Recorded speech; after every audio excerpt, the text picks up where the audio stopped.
आता खुद्द birthday boy आपल्या समोर येतोय. त्याच्या गुलाबी सूट मध्ये काहीतरी गुलाबी गुलाबी गाणं गायलं.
हार्डली 2 दिवसाच्या प्रॅक्टिसमध्ये त्यांनी इतकं छान गायलंय.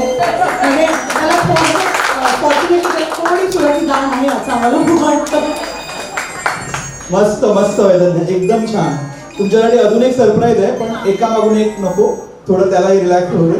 येस वेदन, थँक्यू.